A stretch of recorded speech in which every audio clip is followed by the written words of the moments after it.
அல்லேலூயா. இந்த ஆராதனை பகுதியை உமது கரத்துல ஒப்பு கொடுக்கிற ஆண்டவரே, அப்பா நீரே எங்களை ஆளுகை செய்து வழி நடத்துங்க. எங்கள் சபை மக்களை நீர் ஆசீர்வதிங்க. துவக்கம் முதல் முடிவு வரை நீரே எங்களை ஆளுகை செய்து வழி நடத்துங்க. ஆசீர்வதிங்க தகப்பனே. இயேசுவின் நாமத்துல ஜெபம் ஜீவனுள்ள நல்ல பிதாவே, ஆமென். எனக்கு யாரும் இல்லை என்று சொல்லி தனிமையில் அழுதேன். நான் இருக்கன்னு தேடி வந்து கட்டி பிடிச்சீங்க. ஒன்றுமில்லை என்று சொல்லி வெறுமையா கிடந்தேன். எனக்காக முற்றிலுமாக உண்மையை தந்தீங்க. எனக்கு யாரும் இல்லை என்று சொல்லி தனிமையில் அழுதேன். நான் இருக்கன்னு தேடி வந்து கட்டி பிடிச்சீங்க. ஒன்றுமில்லை என்று சொல்லி வெறுமையா கிடந்தேன். எனக்காக முற்றிலுமாக உண்மையை தந்தீங்க. நீங்க இல்லாம நான் வாழ முடியுமா? உங்க கிருபை இல்லாம ஒரு அடி நடக்க முடியுமா? உங்க அன்பு இல்லாம மூச்சு காற்ற சுவாசிக்க முடியுமா? உங்க சித்தம் இல்லாம என்னால வாழ முடியுமா? நீங்க இல்லாம நான் வாழ முடியுமா? உங்க கிருபை இல்லாம ஒரு அடி நடக்க முடியுமா? உங்க அன்பு இல்லாம மூச்சு காற்ற சுவாசிக்க முடியுமா? உங்க சித்தம் இல்லாம என்னால வாழ முடியுமா? நேசித்த உறவுகள் நினைச்சு கூட பார்க்கல. நினைச்சு பார்க்காத உறவாக வந்தீங்க. நேசித்த உறவுகள் நினைச்சு கூட பார்க்கல. நினைச்சு பார்க்காத உறவாக வந்தீங்க. உம்மை நான் மறந்த போது நீங்க மறக்கல.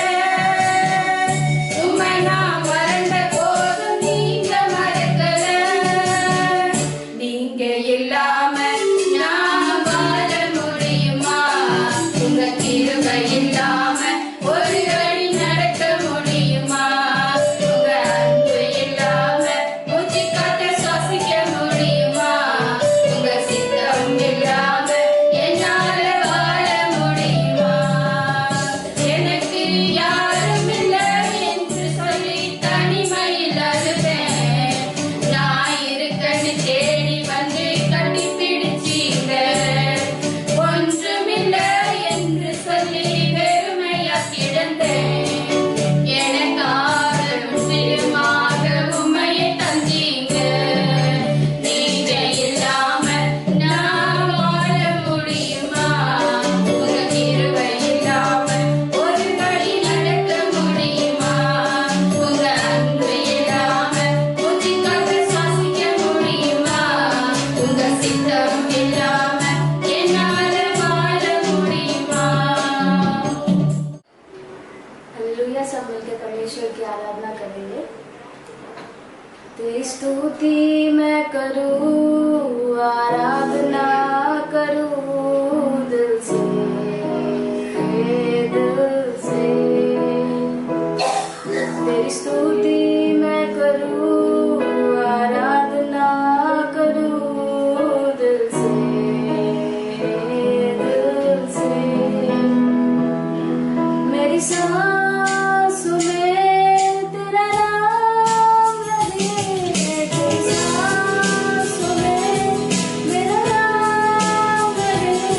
हे प्रभु तू ही तू। तेरी स्तुति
பிரைஸ்லாட் ஆண்டவர்கள் ஒருவரை ஆசீர்வதிப்பவராக.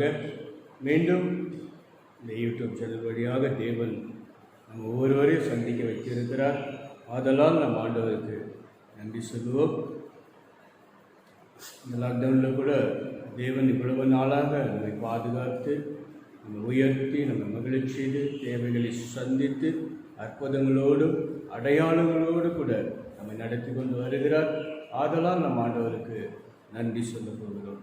இந்த நாளிலும் கூட இன்னும் நம்முடைய விசுவாசத்தை பெருகச் செய்யும்படிக்கு தேவன் விரும்புகிறார். ஒவ்வொரு காரியத்திலும் இன்னும் நம்ம அதிகமான விசுவாசத்தை நம்முடைய இருதயத்தில் உண்டாக்கி இன்னும் ஆண்டவரை விசுவாசித்து எல்லா காரியத்திலும் விசுவாசித்து தேவனுடைய நன்மைகளையும் கிருபைகளையும் தயவுகளையும் நாம் பெற்றுக்கொள்ள வேண்டும் என்று தேவன் விரும்புகிறார். என் அன்பான தேவ சின்னமே, விசுவாசத்தில்தான் எல்லா வாய்ப்புச்சு. நாளில் கூட நம்ம அவரை பக்கம் திரும்பி இருக்கிறோம், அவரை பக்கம் வந்து இருக்கிறோம். நம்முடைய குடும்பங்கள், நம்முடைய வீடுகள், நம்முடைய பிள்ளைகள் முழுவதும் தேவன் விசுவாச குடும்பங்களாக தேவனை நோக்கி பார்க்கும்படிக்கு தேவன் விரும்புகிறார். இன்றைக்கு நம்ம ஆண்டவருடைய வார்த்தையை முதலாவது தியானிக்க போகிறோம். எபிரேயர் 11ஆம் அதிகாரம் 6ஆம் வசனத்தை வாசிக்க பார்க்கிறோம். விசுவாசம் இல்லாமல் தேவனுக்கு பிரியமாயிருப்பது கூடாத காரியம். ஏனென்றால் தேவனிடத்தில் சேர்கிறவன் அவர் உண்டென்றும் அவர் தம்மை தேடுகிறவர்களுக்கு பலன் அளிக்கிறவர் என்றும் விசுவாசிக்க வேண்டும். அன்பான தேவ சொன்னமே, விசுவாசம் இல்லாமல் தேவனுக்கு பிரியமாய் இருப்பது கூடாத காரியமாக. நாம் தேவனிடத்தில் சேர்ந்து இருக்கிறோம், தேவனை விசுவாசிக்கிறோம், தேவனிடத்தில் நன்மைகளை பெற்றுக்கொள்ளும்படிக்கு வேதம் சொல்கிறது. விசுவாசம் இல்லாமல் தேவனுக்கு பிரியமாய் இருப்பது கூடாத காரியம். ஆதரவு வேதம் சொல்லி விசுவாசத்தை நாம் தேவனிடத்தில் சேர்ந்து இருக்கிறோம். தம்மை தேடுகிறவர்களுக்கு அவர் நன்மை அளிக்கிறார் என்று விசுவாசிக்க வேண்டும். அதாவது வேதம் சொல்லுகிறது, விசுவாசம் இல்லாமல் தேவனுக்கு பிரியமாய் இருப்பது கூடாத காரியம். எந்த ஒரு காரியத்திலும் நமக்கு ஒரு விசுவாசம், காண்கிறது விசுவாசம் அல்ல, காணாதவைகளில் ஒரு விசுவாசம் வேண்டும் என்று தேவன் விரும்புகிறார். வேதம் சொல்லுது, தேவனிடத்தில் சேர்கிறவர்கள் பார்த்தீங்களா, அவர் நன்மை அளிப்பார் என்று உனக்கு விசுவாசம் இருக்க வேண்டும். ஆதலால் தான் நம் தேவன் பக்கம் சேர்ந்து இருக்கிறோம். நம் விசுவாசத்தை தேவன் எதிர்பார்க்கிறார். அந்த விசுவாசத்தினால் தான் நமக்கு நன்மைகளும் பலன்களும் உயர்வுகளும் அதிசயங்களும் அற்புதங்களும் அடையாளங்களையும் தேவன் செய்து முடிக்கிறார். நம்ம எதையெல்லாம் விசுவாசிக்கிறோமோ அதையெல்லாம் தேவன் விசுவாசத்தின் வழியாக நமக்கு நிறைவேற்றி முடிக்கிறார். உங்களால் முடியாதவைகளை விசுவாசிக்க வேண்டும். அந்த விசுவாசத்தில் உறுதியாக இருக்க வேண்டும். தேவன் விரும்புகிறார். விசுவாசம் இல்லாமல் தேவனுக்கு பிரியமாக இருப்பது கூடாத காரியம். அன்பான தேவ சொன்னமே, இந்த நாளில் கூட ஆண்டவருக்கு பக்கம் வந்திருக்கிறபடினால நம்முடைய விசுவாசத்தை இன்னும் அதிகப்படுத்துவோம். சங்கீதம் 27:13ஆம் வசனத்தை வாசித்து பாருங்கள். நானோ ஜீவனுள்ளோர் தேசத்தில் கர்த்தருடைய நன்மையை காண்பேன் என்று விசுவாசியாது இருந்தால் கெட்டு போயிருப்பேன். தாவீது அழகா சொல்லுகிறார் ஒரு காரியத்தை உணர்ந்து பாருங்கள். நானோ ஜீவனுள்ளோ தேசத்தில், பார்த்தீங்களா, நான் வாழ்கிற இந்த தேசத்தில், ஜீவனுள்ளோ தேசத்தில்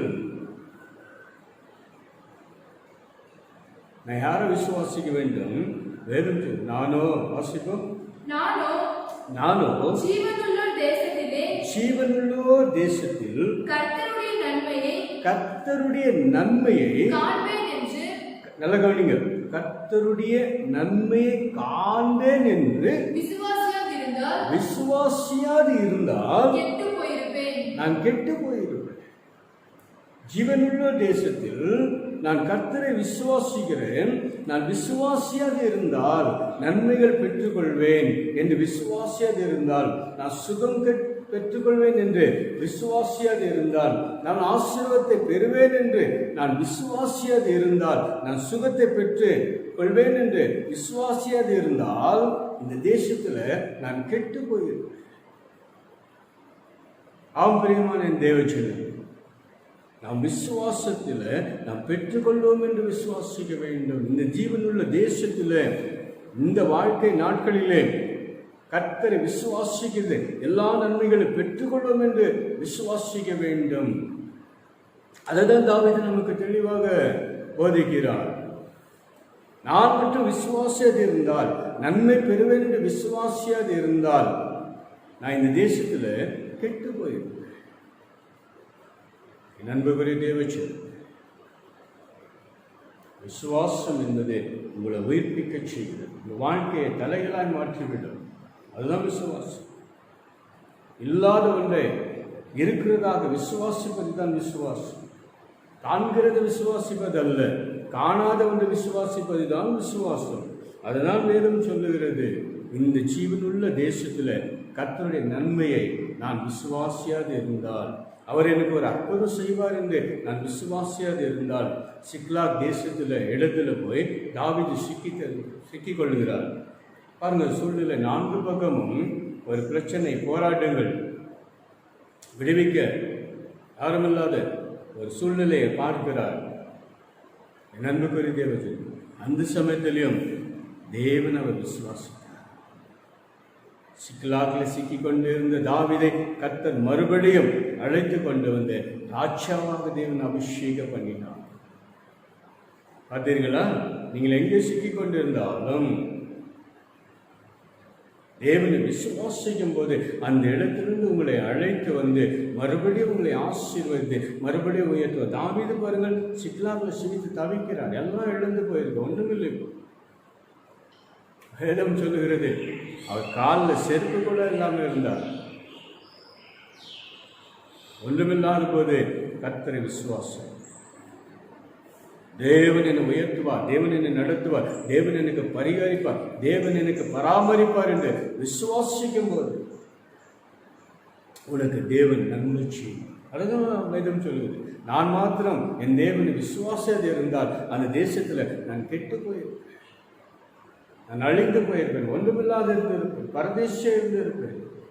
ஆனால் என் தேவனை நான் விசுவாசித்தேன், கர்த்தரை விசுவாசித்தேன், ஜீவனுள்ள தேவனை விசுவாசித்தேன். ஆதலால் நான் கெட்டு போகாமல் இருக்கிறேன்.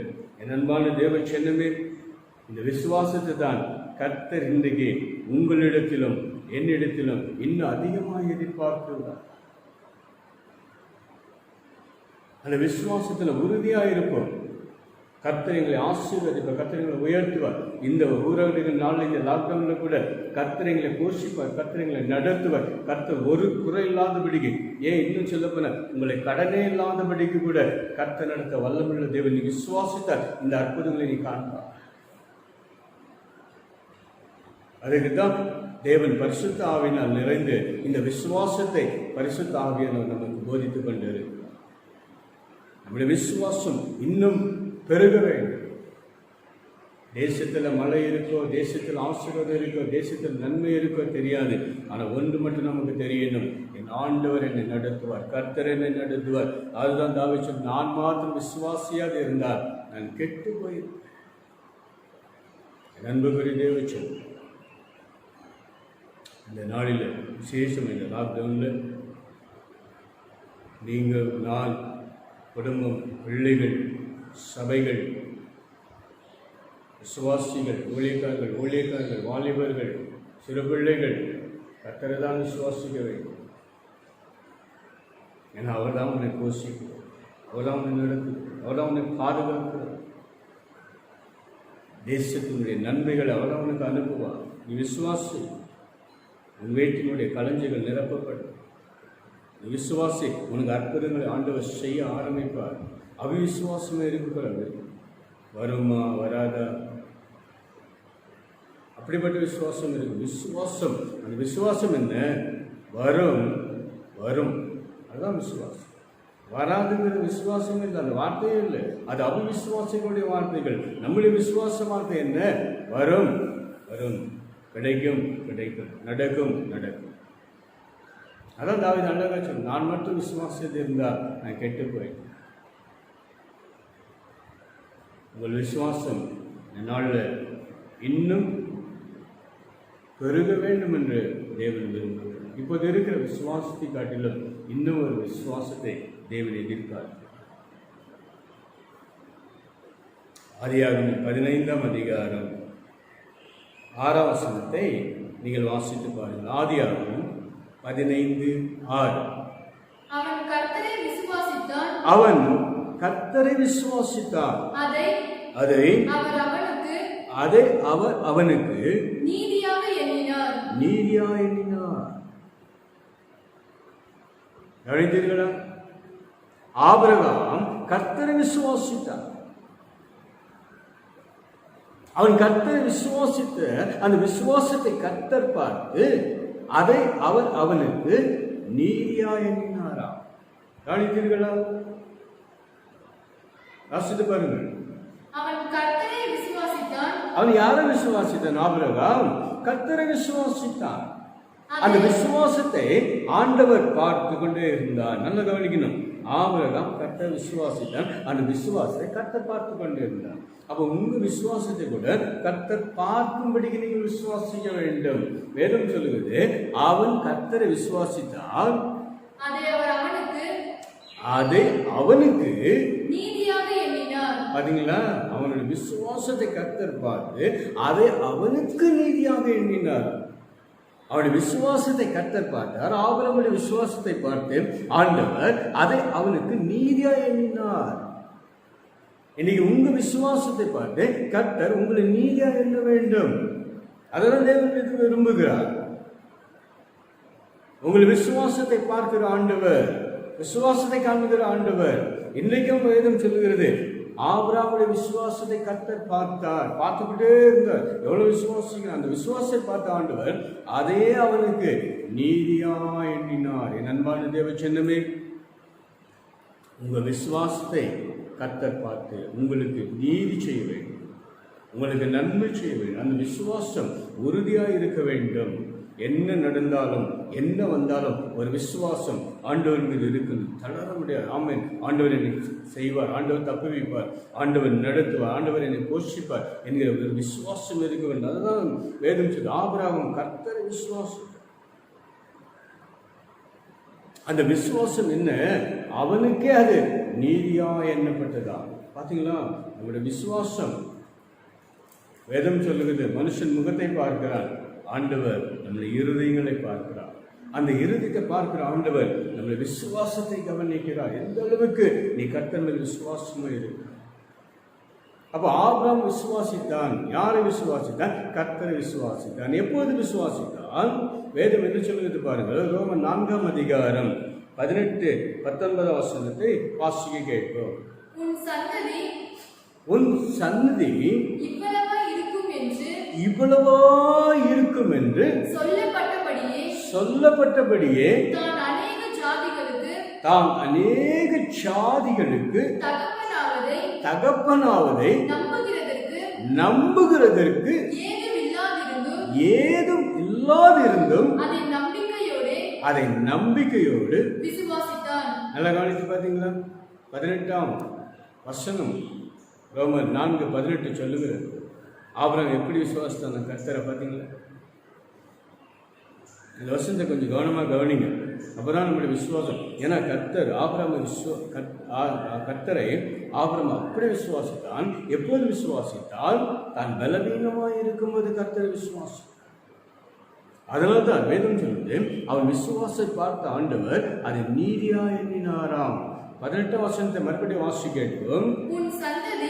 உன் சன்னதி இவ்வளவா இருக்கும் என்று சொல்லப்பட்டபடி தான் அநேக ஜாதிகளுக்கு தகப்பனாவதை நம்புகிறதற்கு ஏதும் இல்லாதிருந்தும் அதை நம்பிக்கையோடு விசுவாசித்தார். கவனித்து பார்த்தீர்களா? ஆபிரகாம் எப்படி விசுவாசித்தாராம்? அநேக சாதிகளுக்கு நீ தகப்பன் ஆவாய் என்று ஆண்டவர் சொல்லியிருந்தார். கடற்கரை மணலை போல, வானத்து நட்சத்திரங்களை போல ஒரு சந்நிதி இருக்கும், நீ ஆசீர்வாதமாக இருக்கும், அநேக சாதிகளுக்கு நீ தகப்பன் ஆவா. ஆனால் 100 வயதில் பாருங்க, எல்லாம் இழந்து போச்சு. இனி சந்நிதி உருவாகிற சூழ்நிலைகள் எல்லாம் மாறி போய்விட்டது. நம்பிக்கை இழந்து போச்சு. நம்பிக்கை இல்லாத ஒரு சூழ்நிலையில் வேதம் சொல்கிறது, நம்பிக்கை அற்ற நிலையில் கர்த்தரை அவன் விசுவாசித்தார். ஒரு சந்நிதி உருவாகும் என்கிற அந்த நம்பிக்கை இல்லாத போதும் கர்த்தரை விசுவாசித்தான். வேதம் சொல்லுது, மறுபடியும் வாசிங்கள், அப்பதான் விளங்க உங்களுக்கு. உன் சந்நிதி இவ்வளவா இருக்கும் என்று. பாத்தீங்களா? எவ்வளவா இருக்கும்? இவ்வளவா இருக்கும். கடற்கரை மணலை போல, வானத்து நட்சத்திரங்களை போல உன் சந்நிதி இருக்கும் என்று சொல்லப்பட்டபடியே பாருங்க, தான் அநேக ஜாதிகளுக்கு தகப்பனாவதை நம்புகிறதற்கு. இப்ப ஏன் அவனுக்கு நம்பிக்கை இல்லை போச்சு? நம்பிக்கை இல்லாத ஒரு சூழ்நிலை இருக்குது.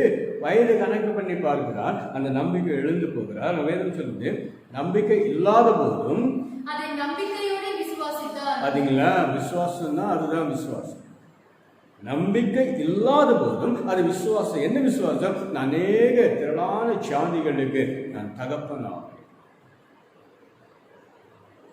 நம்பிக்கை இல்லாத போதும் அந்த நம்பிக்கை என்ன? கர்த்தனுக்கு வாக்கு கொடுத்து இருக்கிறார். வானத்து நட்சத்திரங்களை போல, கடற்கரை மணலை போல ஒரு சந்நிதி இருக்கும் என்று வாக்கு கொடுத்து இருக்கிறார். நான் நம்புகிறேன். நம்பிக்கை இல்லாத அந்த சூழ்நிலையில் நான் நம்புகிறேன், கர்த்தரை நான் அப்படி ஆசீர்வதிப்பார். திரளான சாதிகளுக்கு, திரளான ஜனங்களுக்கு என்னை தகப்பனா வைப்பார் என்று நான் விசுவாசிக்கிறேன். நண்புக்குரிய தேவ ஜனமே, விசுவாசத்தை வேதம் சொல்லுகிறது. பாருங்க, எவ்வளவு பெரிய விசுவாசம். நம்பிக்கை இல்லாத போது விசுவாசிக்கிறது தான் விசுவாசம். இன்னைக்கு உங்க குடும்பம் இந்த ஒரு நம்பிக்கையில விசுவாசிகள். இந்த லாக்டவுன்ல ஒரு நம்பிக்கை, நம்புகிறதுக்கு ஏதும் இல்லாத ஒரு அடுத்த மாதம் நிறைய பேர் நீங்கள் ஃபோன் பண்ணிகிட்டே இருக்கீங்க.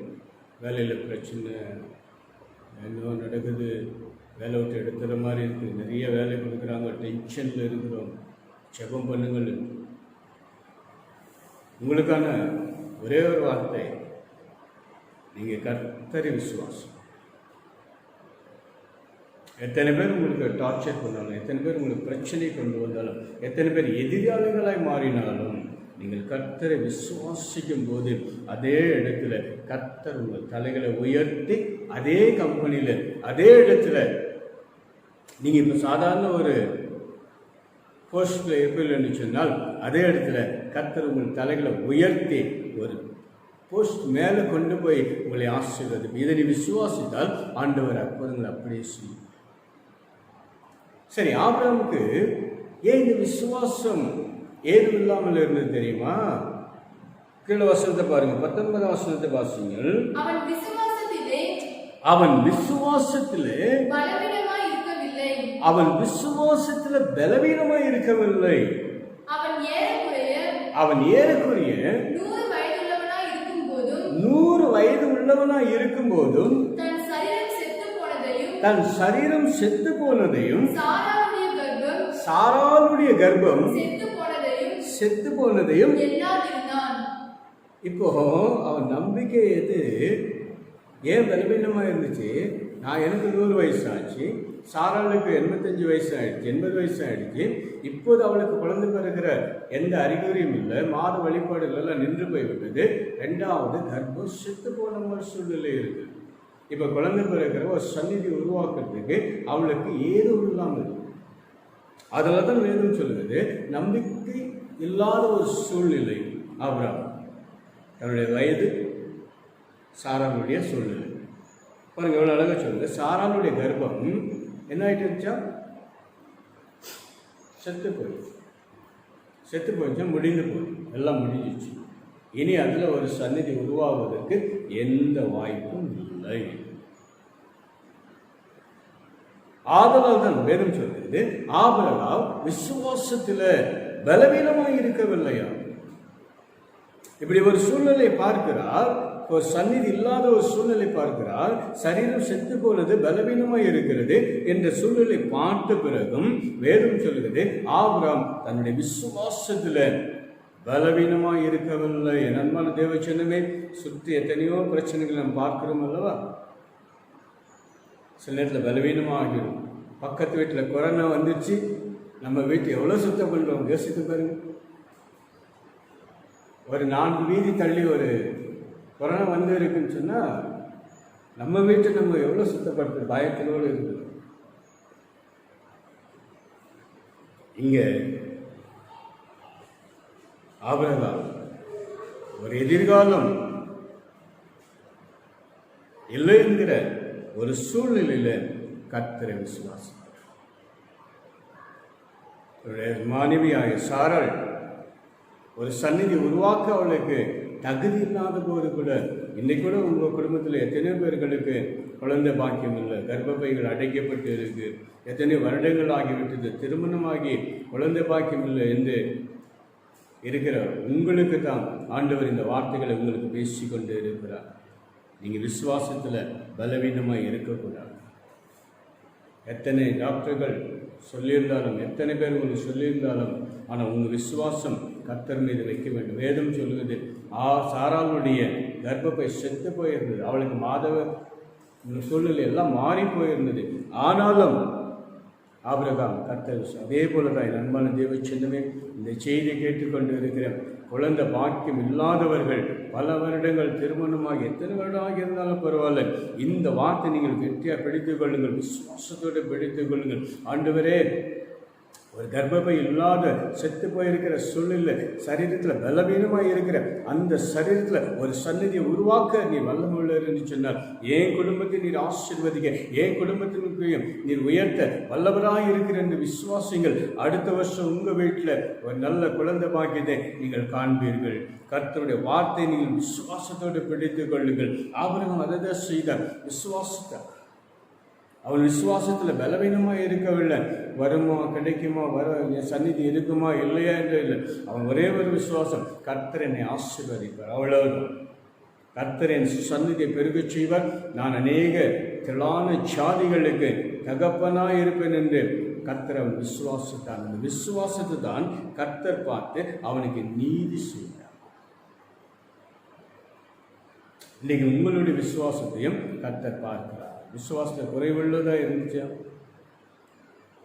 குறைவுகளை நிறைவாக்குற ஆண்டவரை நீங்கள் விசுவாசியுங்கள். எந்த ஒரு சூழ்நிலை ஏது இருந்தாலும் சொல். ஒருவேளை நீங்கள் நிறைய கடன்பட்டு இருக்கிறீர்கள், பிரச்சனை, கடன்காரர்கள் எல்லாம் சூழ்ந்து கொண்டு இருக்கிறார்கள், இவ்வளோ கடன்கள் அடைக்க முடியும், இவ்வளோ ஆயிரங்கள், இவ்வளோ லட்சங்கள் அடைக்க முடியாது என்று ஒருவேளை குழப்பத்தோடு கூட நீங்கள் இருக்கலாம். ஆனால் வேதம் அப்படி நமக்கு கற்றுக் கொடுக்கவில்லை. ஆண்டவருடைய வார்த்தை சொல்லுகிறது, நீ விசுவாசித்தால் தேவனுடைய மகிமை நீ காண.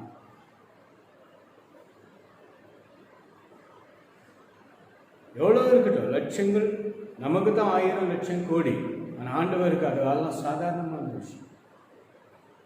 எனவே சொல்லு, மாம்சமான யாவருக்கும் தேவனாகிய கர்த்தர் அவரால் செய்யக்கூடாத அதிசயமான காரியம் ஒன்றுமில்லை. அதை நாம் விசுவாசிக்க வேண்டும். மாம்சமான தேவனாகிய கர்த்தர், நம்முடைய கர்த்தர் மாம்சமாக இருக்கிற நமக்கு கர்த்தராக இருக்கிற, அதை நாம் விசுவாசிக்க வேண்டும்.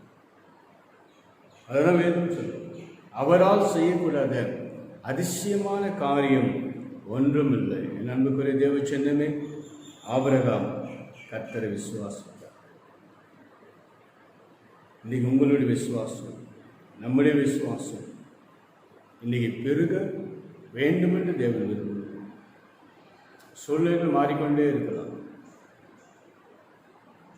அந்த விசுவாசம் நமக்கு வளர்ச்சி குறைபடுகிறது. அதுதான் தேவனுடைய விரும்புகிறார். இந்த உலகத்தில் நாம் ஒரு ஜெய வாழ்க்கையை பெற்றுக்கொள்ளதான் தேவன் நம்ம அழைத்திருக்கிறார். ஜெய சின்னங்களாக, ஜெயிக்கிற சின்னங்களாக தேவன் நம்ம வைக்க விரும்புகிறார். இந்த உலகத்தை ஜெயிக்கும்படிக்கு கர்த்தர் மேலே ஒரு விசுவாசத்தை இந்த நாளிலிருந்து இன்னும் அதிகப்படுத்தும். சூழ்நிலை மாறிக்கொண்டு இருக்கு. நமக்கு எல்லாம் நல்லா தெரிகிறது. சூழ்நிலை மாறிக்கொண்டிருக்கு, பிரச்சனைகள் இருக்குது, போராட்டங்கள் இருக்குது, வறுமைகள் இருக்குது, பஞ்சங்கள் இருக்குது, குழப்பங்கள் இருக்குது, மரண பயங்கள் இருக்குது. ஆனாலும் கர்த்தர் நம் விசுவாசத்திற்கும் போது கர்த்தர் நமக்கு நன்மை செய்கிறவராயிருக்கிறார். அன்பான தேவ சொந்தமே, இன்றைக்கு ஒரு அற்புதத்தை நீங்கள் எதிர்பாருங்கள். அந்த அற்புதத்தை எதிர்பார்ப்பதற்கு முன்பாக உங்களுக்கு ஒரு விசுவாசம் இருக்க வேண்டும். கர்த்தர் இந்த அற்புதத்தை எனக்கு செய்வார் என்கிற ஒரு விசுவாசம் உனக்குள் இருக்கு. வேதம் என்ன சொல்லி கவனித்து பாருங்க. 1 யோவான் 5ஆம் அதிகாரம் 1 யோவான் 5ஆம் அதிகாரம் 4ஆம் வசனத்தை வாசிக்க கேட்போம். தேவனால் பிறப்பதெல்லாம் தேவனால் பிறந்தது எல்லாம் உலகத்தை ஜெயிக்கும். உலகத்தை ஜெயிக்கும். நம்முடைய விசுவாசமே உலகத்தை ஜெயிக்கிற ஜெயம். உலகத்தை ஜெயிக்கிற ஜெயம். 1 யோவான் 5:4 வேதம் சொல்லுகிறத நீங்க கவனமாய் கவனிங்கள். தேவனால் பிறப்பதெல்லாம் பாத்தீங்களா? தேவனால் பிறப்பது எல்லாம் உலகத்தை ஜெயிக்கும். உலகத்தை ஜெயிக்கும். நம்முடைய விசுவாசமே உலகத்தை ஜெயிக்கிற ஜெயம். உலகத்தை ஜெயிக்கிற ஜெயம். தேவனால் பிறப்பதெல்லாம் உலகத்தை ஜெயிக்கும். அப்ப நம்மளாம் தேவனால் பிறந்து இருக்கு. எப்போ நீங்க ஞானஸ்நானம் எடுத்தீங்களோ அப்போதே நீங்க தேவனால் பிறந்து இருக்கிறீங்க. எப்போது ஞானஸ்நானம் எடுத்து வெளியே வந்தீங்க பார்த்தீங்களா தண்ணியிலேருந்து, அப்போவே நீங்கள் தேவனால் பிறந்துட்டு. வேதமும் நமக்கு அப்படி தான் சொல்லுகிறேன். மறுபடியும் பிறக்கிற ஒரு வாழ்க்கை ஞானஸ்நானத்தின் வழியாக நாம் மறுபடியும் பிறந்து இருக்கிறோம். தேவனால் பிறந்தவைகள் உலகத்தை ஜெயிக்கும். அப்போ நம்ம எப்போ தேவனால் பிறகுகிறோம்? ஞானஸ்நானம் எடுத்தோடனே தேவனுடைய பிள்ளைகளாய் மாறுகிறோம். ஆண்டவர் இயேசு கிறிஸ்து 30 வயது வரைக்கும் எதையுமே செய்யலை, சாதாரணமாக இருந்தால். 30வது வயதில் ஆண்டவர் இயேசு கிறிஸ்து ஞானஸ்நானம் பெற்றார். ஞானஸ்நானம் பெற்று கரையேறி வெளியே வரும்போது தான் பிதாவானவர் இவரே என்னுடைய நேசகுமாரன் என்று வானத்திலிருந்து ஒரு சத்தம் உண்டாகி புறாவின் அபிஷேகம் பரிசுத்த ஆவியினால நிரப்பப்பட்டார். ஆம் பிரியமானவர்களே, நீங்கள் ஞானஸ்நானம் எடுத்து என்றைக்கு நீங்கள் ஞானஸ்நானம் எடுக்கிறீர்களோ அன்றைக்கு நீங்கள் தேவனுடைய பிள்ளைகளாய் மாறுகிறீர்கள். தேவனால் பிறந்தவைகள் இந்த உலகத்தை ஜெயிக்கும். வேதம் செய்து விசுவாசிக்கிறவர்கள் உலகத்தையே ஜெயிக்கும். பிரச்சனைகளை ஜெயிப்பார்கள், போராட்டங்களை ஜெயிப்பார்கள். ஏன்னா விசுவாசத்தில் தான் எல்லாம் ஜெயிக்க போகிறோம். நாம் தேவனால் பிறந்து இருக்கிறோம், ஞானஸ்நானம் பெற்று கர்த்தருடைய பிள்ளைகளாக இருக்கிறோம். ஆதலால் வேதம் சொல்லுகிறது, விசுவாசத்தில் நீ குறைவுள்ளவனாக இருக்கக்கூடாது. ஆபிரகாம் கர்த்தரை விசுவாசம், பார்த்தீங்களா? அது அவனுக்கு நீதியாக எண்ணப்பட்டு.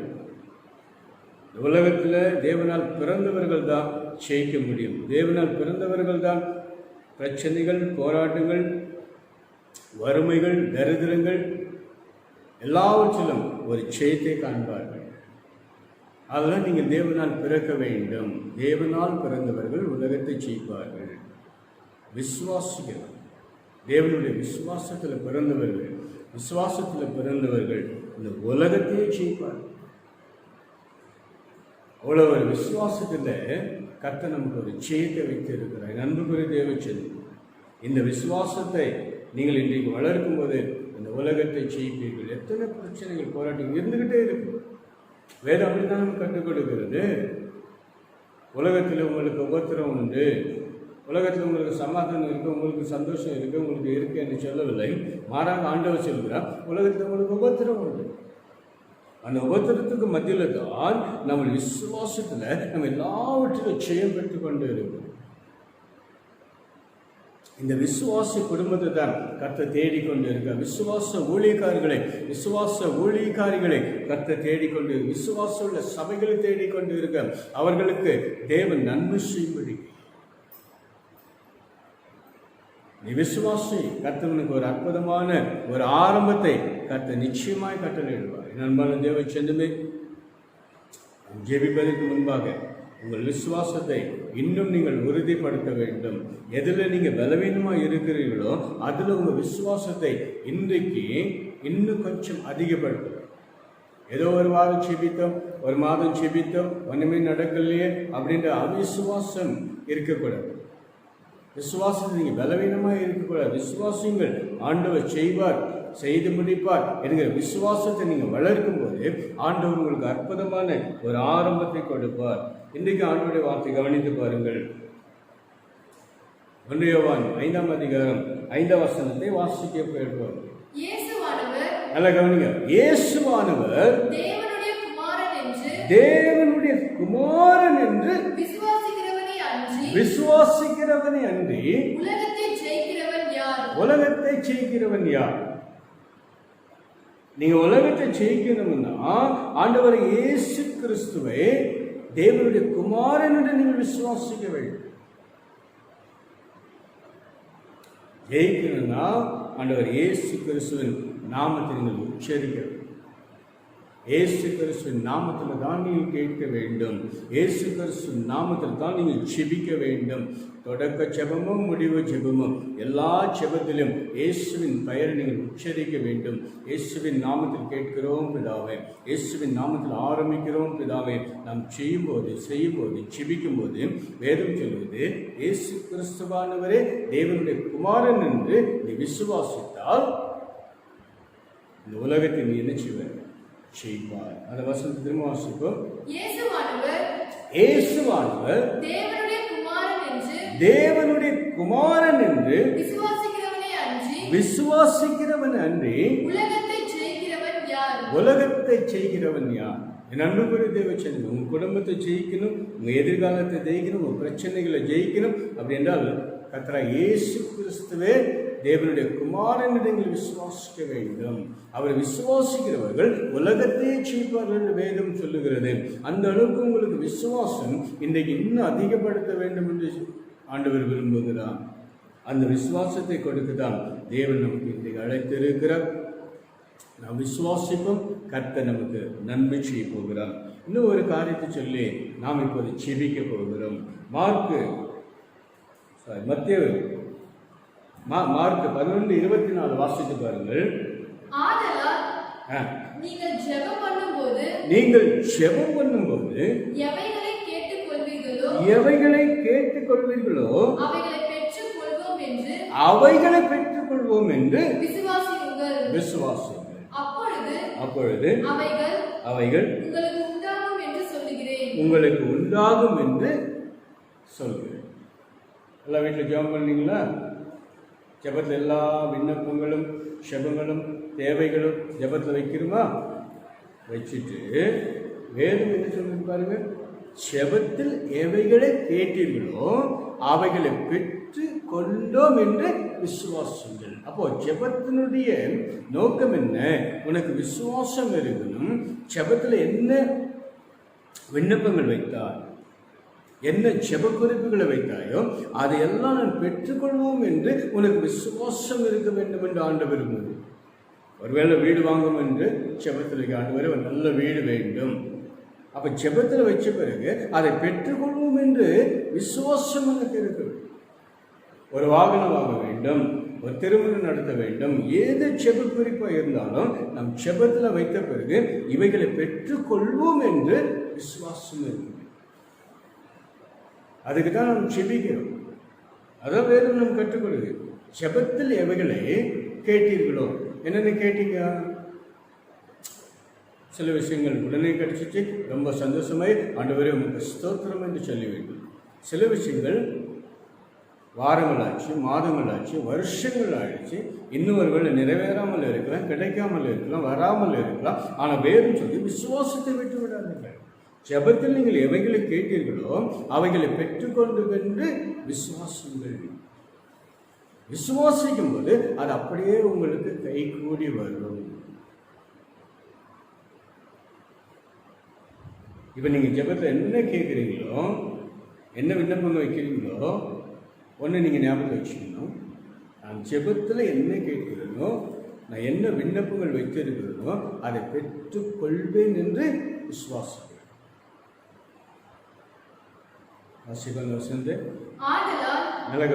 ஆதலால் நீங்கள் ஜெபம் பண்ணும்போது நல்லா ஞாபகம் வச்சுங்க, எவைகளை கேட்டுக்கொள்வீர்களோ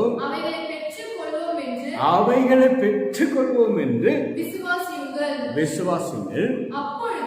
அப்பொழுது அவைகள் உங்களுக்கு உண்டாகும் என்று சொல்லுகிறேன். உங்களுக்கு உண்டாகும் என்று ஆண்டவர் இயேசு கிறிஸ்து சொல்றார். இயேசு கிறிஸ்து விசுவாசிக்கிறவன், அவரே தேவனுடைய குமாரன் எவன் விசுவாசிக்கிறானோ அவன் ஜெபத்தில் எவைகளை கேட்டாலும் அவைகளை பெற்றுக்கொண்டோம் என்று விசுவாசிகள் என்று கருத்து சொல்றார்.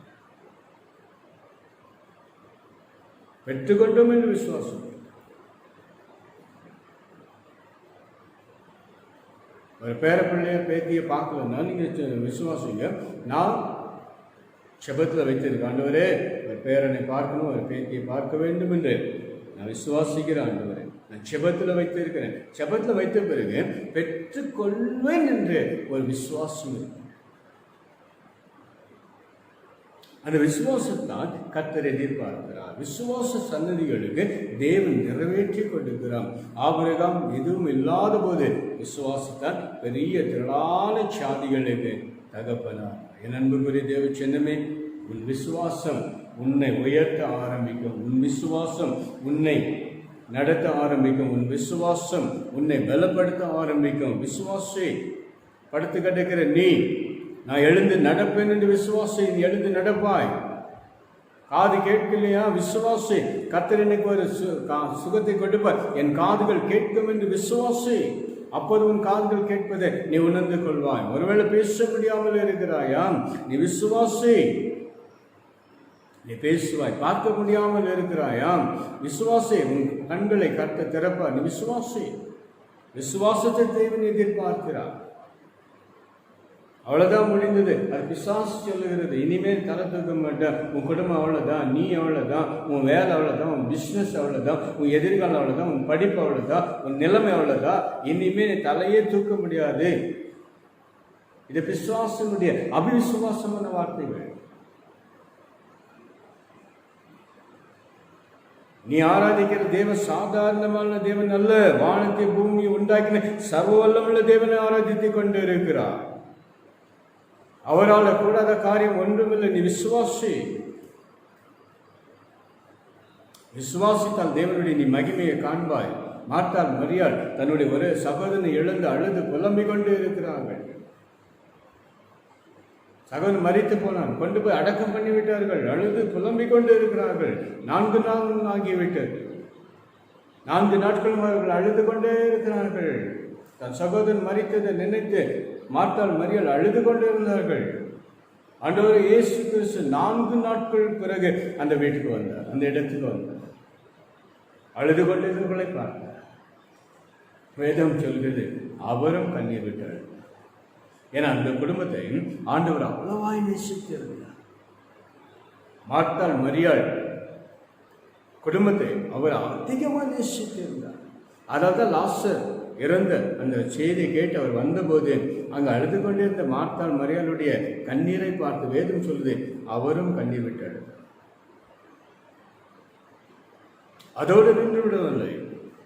அவர்களை பார்த்து சொன்னார், சகோதரன் மரிக்கவில்லை, உயிரோடு இருக்கு. அவர்கள் நினைத்துக் கொண்டார்கள் உயிர்த்தெழுத நாட்கள் இல்லை, மறுபடியும் உயிர்த்தெழுவார் என்று நினைத்து இல்லை, இப்போது அவன் உயிரோடு எழுப்புவன் என்று நீ விசுவாசிக்கிறாய் என்று.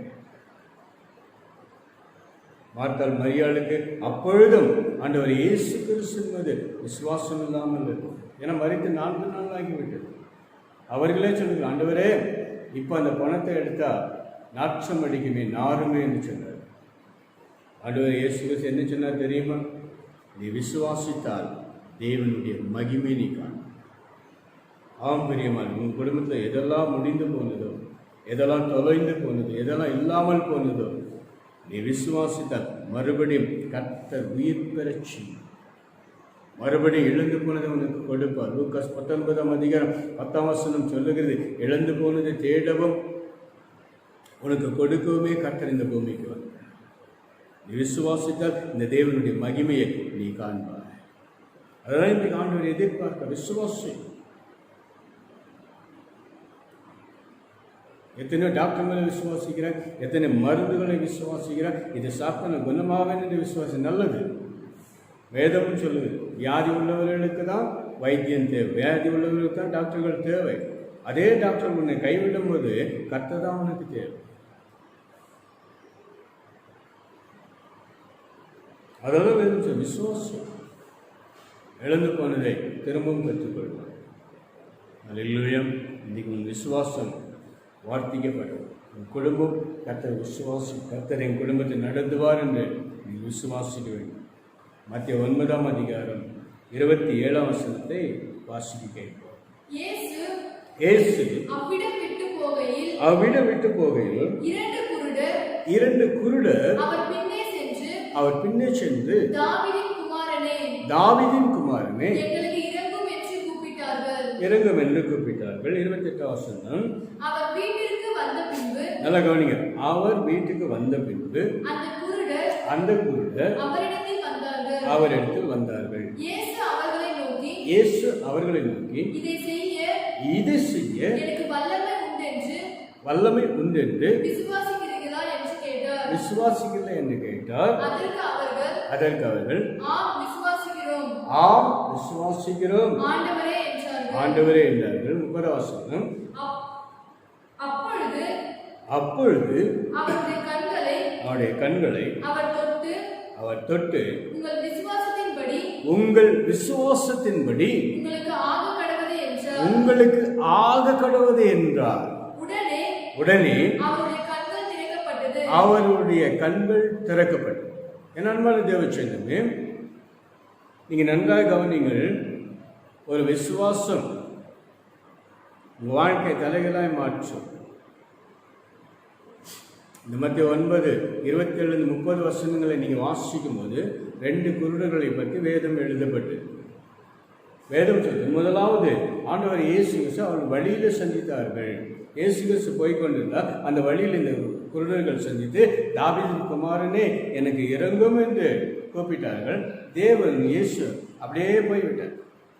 அவர் வீட்டுக்கு போயிட்டார். நல்லா கவனிங்க. இன்றைக்கும் சில நேரத்தில் உங்கள் ஜெபங்கள் பதில் கிடைக்காதது போல இருக்கும். ஆனால் நீங்கள் கூப்பிடுகிறத நிறுத்திவிடக்கூடாது. ஏதோ இந்த குருடர்களை பாருங்கள், வழியில் கூப்பிட்டார்கள். அவர் ஒன்றும் பதில் சொல்லாமல் போய்விட்டார். ஒருவேளை நாம் விண்ணப்பங்கள் வைக்கிறோம், செபங்கள் வைக்கிறோம், கிடைக்கவில்லை என்று சொன்ன உடனே அந்த விசுவாசத்தை நம்ம விட்டு விடுகிறோம். ஒன்றும் கிடைக்கலைங்க, நானும் சர்ச்சைக்கு போகிறேன், போய் ஒரு 2 மாதம் ஆச்சு, 3 மாதம் ஆச்சு, ஒன்றும் நடக்கலை, என் குடும்பத்தில் ஒன்றுமே நடக்கலை. சில நேரத்தில் வருஷங்கள் கூட ஆச்சுன்னா ஒன்றுமே நடக்கலை. நம்முடைய அவிசுவாசம் நம்ம வெளிப்படுத்த ஆரம்பிக்கிறோம். ஆனால் இந்த குருடர்கள் பாருங்கள், வழியில் கூப்பிட்டார்கள், தாவீதின் குமாரனை எனக்கு இறங்கும் என்று கூப்பிட்ட போது இயேசு ஒன்றும் பதில் சொல்லு, பேசாமல் போயிட்டார். அவர் வீட்டுக்கு போயிட்டார். ஆனால் அதன் பிறகு ஒரு சம்பவம் நடக்குது பாருங்கள். இந்த 2 குருடர்களும் இயேசுவை தேடி அவர் வீட்டுக்கே போனார். அப்போ அந்த குருடர்கள் விசுவாசம் என்ன? நான் இயேசுவிடத்தில் போய் சேர வேண்டும். அப்போ குருடர்கள் வழியிலிருந்து வீட்டுக்கு வரணும். ஒருவேளை சின்ன டிஸ்டன்ஸாக இருக்கலாம், எவ்வளோ தூரம் இருக்கலாம், ஒருவேளை பக்கத்து தெருவை கூட இருக்கலாம்னு வைத்துக் கொள்ளுங்கள். அவ்வளோ தூரம் கூட இந்த குருடர்கள் எவ்வளோ கஷ்டப்பட்டு கொண்டு இயேசுவை தேடி தேடி, இயேசு இருக்கிறாரா, இந்த வீட்டில் இருக்கிறாரா, இந்த வீட்டில் இருக்கிறாரா, இங்கே இருக்கிறாரா, தேடி தானே போயிருப்பார்கள். ஆனால் போகும்போது எவ்வளோ பாடுகள் அனுபவித்திருப்பார்கள், எத்தனை பிரச்சனைகள் அனுபவித்திருப்பார்கள். வேதமும் சொல்லுகிறதா, கிறிஸ்துவ வாழ்க்கை சாதாரண வாழ்க்கை இல்லை, அது பாடுகள் நிறைந்த வாழ்க்கை. அந்த வாழ்க்கையில் நீ முன்னேறி போக வேண்டிய. இந்த குருடர்கள் முன்னேறி போனார்கள். ஏதோ கூப்பிட்டு பதில் கிடைக்கல, இந்த வாரம் கிடைக்கல, இந்த மாதம் கிடைக்கல. ஆனாலும் குருடர்கள் பின்தொடர்ந்து போய்கொண்டே இருந்தார்கள். இயேசு இருக்கிற வீட்டுக்கே போய்விட்டார்கள். யோசிச்சு பாருங்க, அவங்க இயேசு இடத்துல போகிற வரைக்கும் எத்தனை பேர்கிட்ட வழி கேட்டு இருப்பாங்க. ஐயோ, இயேசு வீட்டை காமிங்கப்பா, அவர் எங்கே இருக்க சொல்லுங்கப்பா, அந்த வீட்டை காமிங்கப்பா. பார்த்தீங்களா, நீங்கள் போய் சேர்கிற வரைக்கும் இயேசு மீது விசுவாசம் இருக்கிறது. உங்களுடைய பிரச்சனை தீர்கிற வரைக்கும் நீங்கள் விசுவாசிக்க வேண்டும். சரி, வீட்டுக்கு வந்து விட்டார். இப்போ இயேசு உள்ளே இருக்கிறார். இயேசு பார்க்குறார், ஓ இவங்களெல்லாம் வழியில் நான் பார்த்துனேன், இதோ என்னை தேடி மறுபடியும் இங்கே வந்து விட்டார்கள். அப்போ அந்த குருடர்களை பார்த்து அவர் சொல்றார், இதை செய்ய எனக்கு வல்லமை உண்டு என்று நீ விசுவாசிக்கிறாய் என்று கேட்டார்.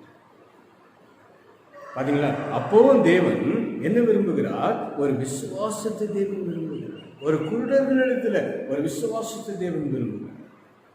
நண்புக்குரிய தேவச்சன், இன்றைக்கும் நம்முடைய ஒவ்வொரு ஜெபங்களும் விண்ணப்பங்களும் ஒரு நாளும் வீண் போகாது. ஆனால் ஒன்று நீங்கள் ஞாபகம் வச்சுக்கணும், உங்கள் விசுவாசத்தை நீங்கள் விட்டு விடாது. சின்ன வேலையோ பெரிய வேலையோ உங்கள் விசுவாசத்தை விட்டு விடக்கூடாது.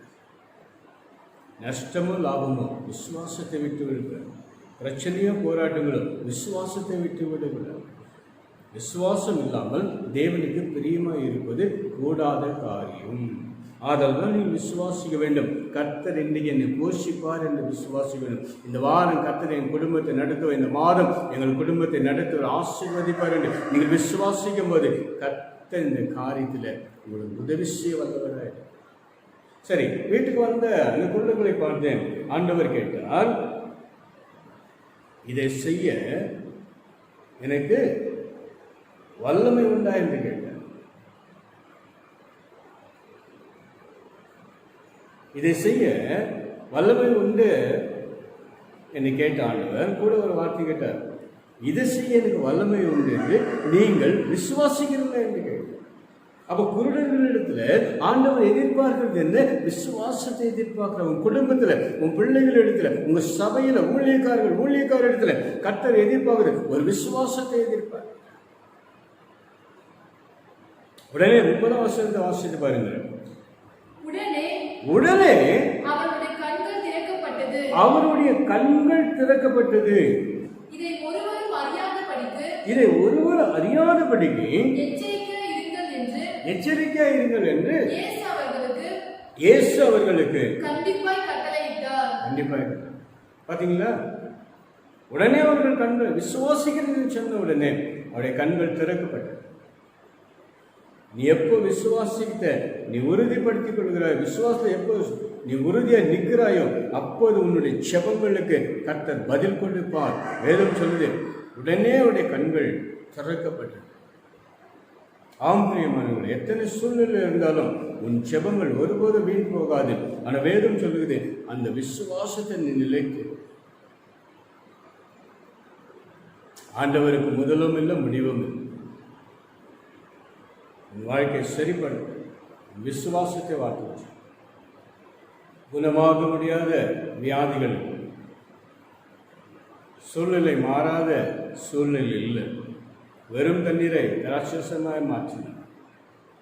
வெறும் தண்ணீரை, கசப்பான தண்ணீரை சுவையான தண்ணீராய் மாற்றினார். ஏன்னா விசுவாசத்தினுடைய செபங்கள் ஆண்டவர் எல்லாவற்றையும் செய்ய வல்லவனுள்ள தேவனாக இருக்கிறார். நீ விசுவாசிக்கிற தேவன் இன்னார் என்று நீ அறிந்து கொள்ள வேண்டும் என்று தேவன் விரும்புகிறார். நாம் இப்போ ஜெபிக்க போகிறோம். ஒன்று நினைவில் வைத்துக்கொள், அந்த குருடர்கள் எப்படி இயேசு இருக்கிறத இடத்தை தேடி வந்தார்களோ,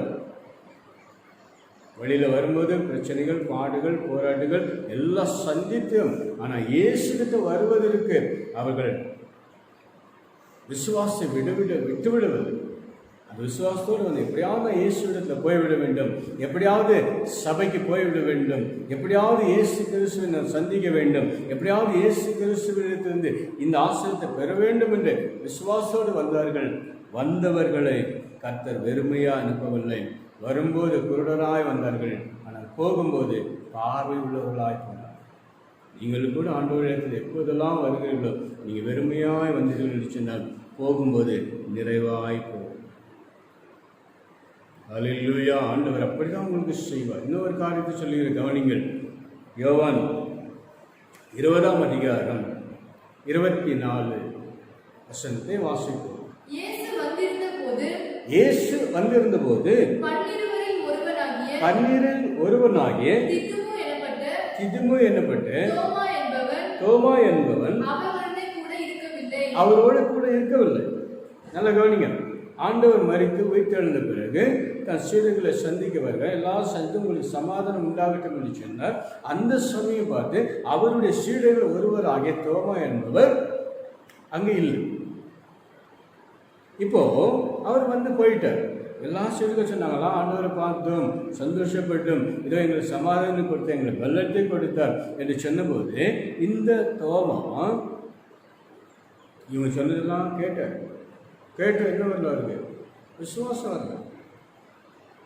இவ்வளோ பேர் சொல்கிறாங்க, 11 பேர் சீடர்கள் சொல்கிறாங்க, நாங்களாம் ஆண்டவரை பார்த்தீங்க, ஆண்டவர் எங்களுக்கு சமாதானம் கொடுத்தாரு, இதை பூட்டி அறைக்குள்ள வீட்டுக்குள்ளேயே வந்து எங்களை ஆசீர்வாதத்தை எங்களை சமாதானப்படுத்த நாங்களாம் பார்த்தோம் என்று சொன்னபோதுக்குள்ள அந்த வசனத்தை கவனமாக கவனித்து பாருங்கள்.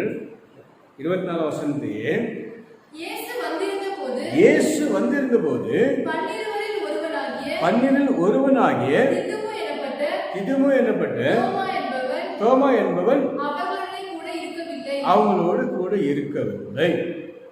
சரி, அடுத்து என்ன நடக்குது?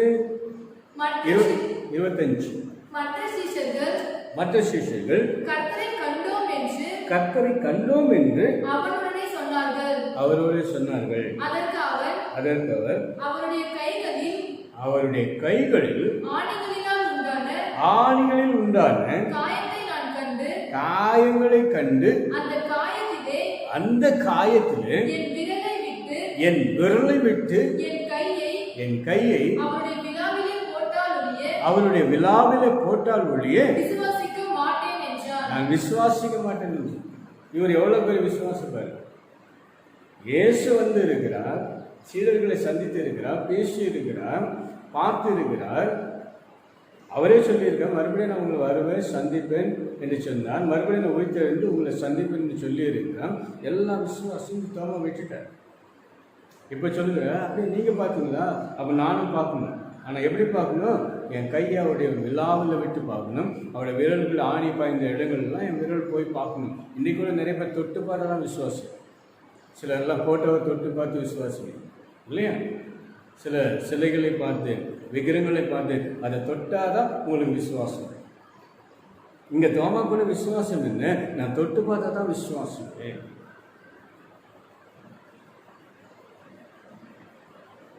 யோசிச்சு பாருங்க, உங்க விசுவாசம் தொடுகிறதுல இருக்கா, தொடாமல் இருக்கு?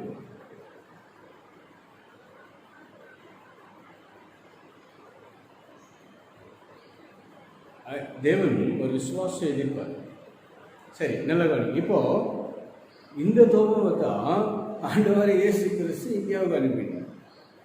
பார்த்தீங்களா எவ்வளோ பெரிய ஒரு விசுவாசம் இல்லாதவனை தொட்டு பார்த்தா தான் விசுவாசிக்கணும்னு சொன்னவரை இந்தியாவுக்கு அனுப்பி இன்றைக்கி இந்தியா முழுவதும் இந்த நற்செய்தி பரவி கொண்டு இருக்கு.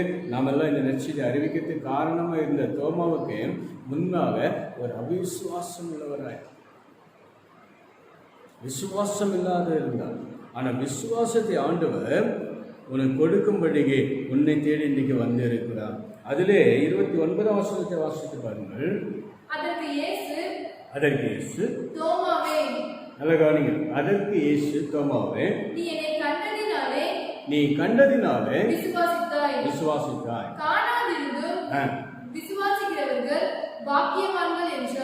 நல்ல கவனிங்க. அவர் வந்தபோது தோமா இருந்தில்ல. மறுபடியும் 8 நாளைக்கு பிறகு ஆண்டவர் இயேசு கிறிஸ்து மறுபடியும் வருகிறார். மறுபடியும் வந்தவர் எல்லா சீடர்களும் அங்கே இருக்கிறார்கள். அப்போது தோமாவும் அங்கே இருக்கிறார். எல்லாரையும் பார்த்து சொல்கிறார், உங்களுக்கு சமாதானம் உண்டாவதாக. அப்போ தோமா இடத்துல போய் சொல்லுகிறார், தோமாவே, இப்போ நான் வந்து இருக்கிறேன், நீ என்னை தொட்டுப்பா. உன் விரலை விட்டு பார்க்கணும்னு நினைச்சு இல்லையா? அப்ப தொட்டுப்பாரு. உடனே தோமா உள்ள உடைந்து கொண்டவரே, ஜீவன் உள்ள தேவன். உடனே அந்த மனசாபப்பட்டு தேவனுடைய சமூகத்தை தன்னை முழுவதும் அர்ப்பணித்தார்.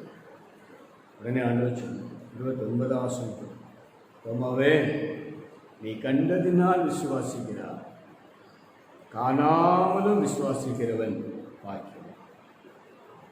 நண்புக்குரிய தேவ சென்னமே, இன்றைக்கும் ஆண்டவர் ஆராதிக்கணும். யோசிச்சு பாருங்க, காணாத ஒரு தேவன் நம்ம ஆராதித்து கொண்டு இருக்கிறோம். நீங்களும் நானும் பாக்கியவான்.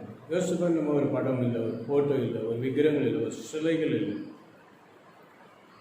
ஆனால் நம்ம விசுவாசிக்கிறோம். ஏன் தெரியுமா?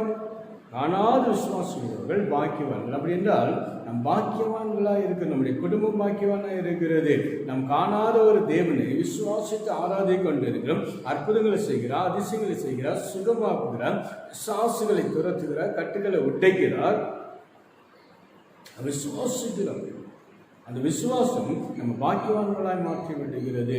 கண்டு விசுவாசிக்கிறவனை விட காணாமல் விசுவாசிக்கிறவன் பாக்கியவான். இதெல்லாம் ஆண்டவர் இந்த நாளில் நம்மளுக்கு எதிர்பார்க்க அன்புக்குரிய தேவ சின்னமே, விசுவாசம் இல்லாமல் தேவனுக்கு பிரியமாக இருப்பது கூடாத காரியம். நீங்கள் எதை விசுவாசிங்களோ அது கிடைக்கும் என்று நம்புங்கள். அது கிடைக்கிற வரைக்கும் விடாது இருங்கள். 2 குருடர்கள் பாருங்கள், அது விசுவாசித்தார்கள். திறப்பார், ஆண்டவரின் கண்களை திறப்பார் என்ற விசுவாசத்தோடு இயேசு இருக்கிற இடம் வரைக்கும் தேடி போய்கொண்டே இருந்தார்கள். போய்கொண்டே இரு. உன் விசுவாசம் உள்ள ஜெபம் உன் பிணியாளை சுகமாக்கிவிடும். உன் கண்கள் திறக்கப்படும். கர்த்தர் உன் குடும்பத்துக்கு ஒரு அற்புதங்களை செய்யும். ஜெபிப்போமா? அன்புக்குரிய தேவச்சன், விசுவாசம் உங்கள் குடும்பம் எந்த சூழ்நிலை இருந்தாலும், எந்த பிரச்சனை இருந்தாலும், எந்த வியாதி இருந்தாலும், எந்த போராட்டங்கள் இருந்தாலும், எந்த பிரச்சனை குடும்பத்தில் ஒரே குழப்பங்கள் சண்டைகள் எதுவாக இருந்தாலும் சரி, ஐயோ நாங்கள் இப்படி ஜெபிக்கிறோம், குடும்பமாக ஜெபிக்கிறோம், தேவனை ஆராதிக்கிறோம், ஆனால் என் குடும்பத்தில் சண்டைகள் ஓயவில்லை, குடும்பத்தில் இருக்கிற குழப்பங்கள் மாறவில்லை என்று அவிசுவாசம் இல்லாதபடிக்கு இன்றைக்கு உங்கள் விசுவாசம் ஆண்டவர் மீது எடுத்து வைப்போம்.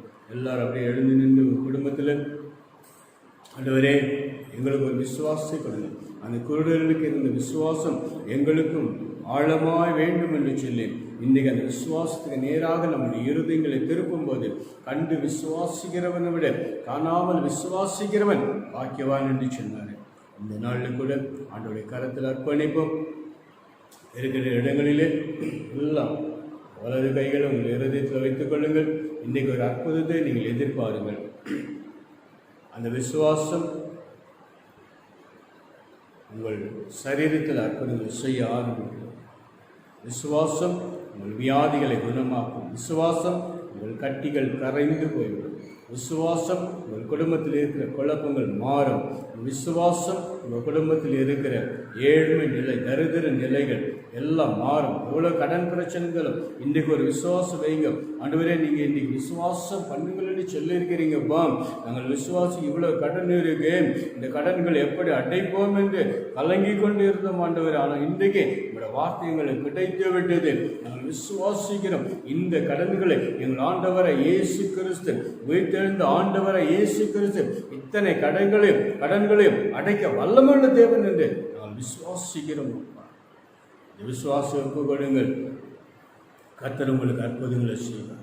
இன்றைக்கு ஒன்றுமில்லாத உங்களிடம் கர்த்தர் விசேஷங்களை மாற்றி பாக்கியவான்களை உங்கள் தேசத்தில் உங்களை நிறுத்துவார். விசுவாசிங்க. நீங்கள் சபைக்கு போகிறபடினாலும், ஞானஸ்நானம் எடுத்தபடினாலும், கர்த்தருடைய பிள்ளைகளாக இருக்கிறபடினாலும் உலகத்தை ஜெயிக்கும்படிக்கு கர்த்தர் உங்கள் வீடுகளை நிரப்புவார்.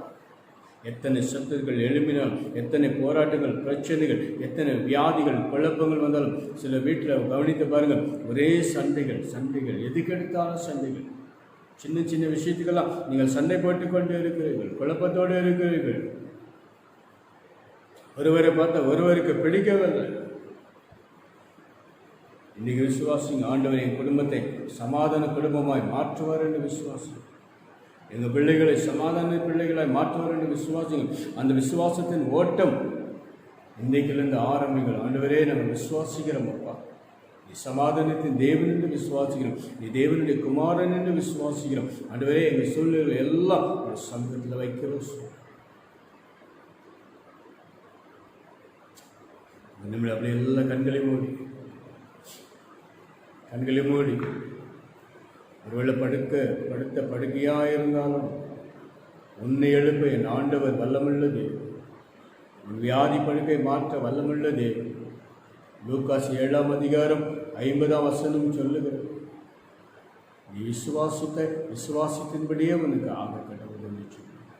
நீ சமாதானத்தோடு உன் வீட்டுக்கு போய் என்று சொன்ன. ஆம் பிரியமானவர்களே, உன் விசுவாசம் உன் வீட்டில் ஒரு சமாதானத்தை கொண்டு வரும், ஒரு சந்தோஷத்தை கொண்டு வரும். நீ நினைத்திராத ஆசீர்வாதங்கள் கர்த்தர் உன்னை நிரப்புவார். ஆவிக்குரிய சந்தோஷங்களை உன்னை நிரப்புவார். இதுவரைக்கும் கண்டிராத செல்வங்கள், கண்டிராத நன்மைகள், கண்டிராத சுகங்களை இந்த நாளில் நீ காண்ப விசுவாசி, இது உன் வீட்டில் நடக்கும்.